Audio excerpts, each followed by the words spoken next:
think it's important for parents or families to know that their child, regardless of which grade level they're in, there are outcomes that are the blueprint that teachers follow.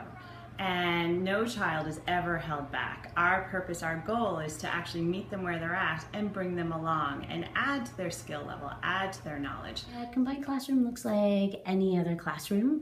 In any classroom, you're going to have children that are working at multi-levels. And it's the same thing in the combined classrooms. Grades are definitely working on their respective outcomes and curriculums. And because the students are always working at such a differentiated level anyways, like you wouldn't necessarily know always who's in grade 5 or grade 6. It's oftentimes the same activity, but we're just kind of working at the student's appropriate level. You might have a wider range of levels.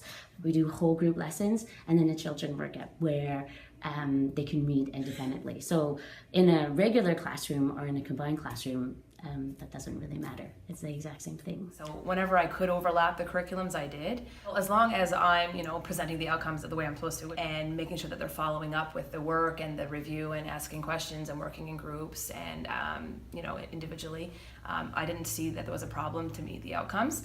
Assessment techniques might look a little bit different. If I'm a student in grade 5, and I'm in a grade 4-5 combined class, then I might be expected to demonstrate my knowledge in a different way.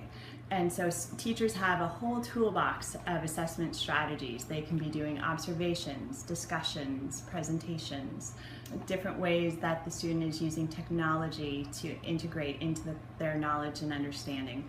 The grade 1-2 combined, the curriculum goes really, really well together. There's not something that doesn't match up. So as a teacher, it gives me the chance to explore different things and to go even farther with kids. One of the big things is that our language arts and math curriculum actually work quite nicely for a combined class, in that we're building on skills, and those skills are things like problem solving, critical thinking, collaboration, research.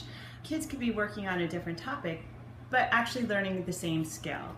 One thing that I've worked really hard with my class, especially with my older students, is to be responsible and to work independently. We always do, like in math, we'll do mental math together as a whole group.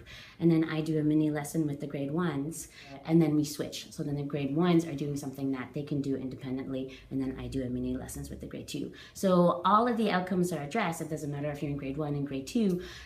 The only difference is that you need to spend a lot of time working on a responsibility and what is expected so that the children know exactly what they need to do. Students in maybe the older grade, as we know it, benefit a lot in terms of developing leadership skills. Oftentimes they're looked on as mentors by the younger kids. It's not necessarily a role that the teacher has given them. It just naturally seems to happen. And it did give them a sense of independence when I wasn't with them. So when I was working with the 7s, the grade 8s became a lot more independent.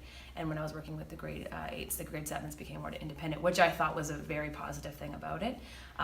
Because sometimes they want to rely on the teacher all the time, and this kind of help them work with their peers and then problem solve a little bit more on their own. And I sometimes actually did activities where the grade 8s would help not teach, but like reinforce what I had already taught. So if it was a new concept with manipulatives, the grade 8s would then practice with the 7s and help them if they made mistakes. So I found that strengthened the bond between the two classes, and also strengthened the 8s' understanding of those outcomes that they were using in the grade 8 class as well. So it worked that way as well.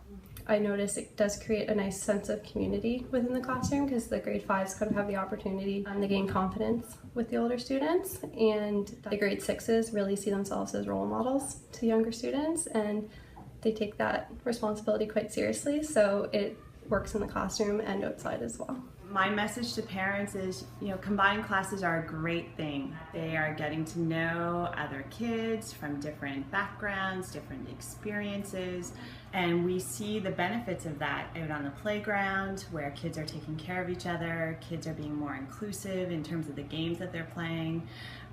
When we have assemblies, kids are calling and come sit by me. It is all about having that journey together to explore and have fun. Learning is so much fun, and it doesn't matter where you're starting from. We're going to move you along, and I know that message is in every school within our board.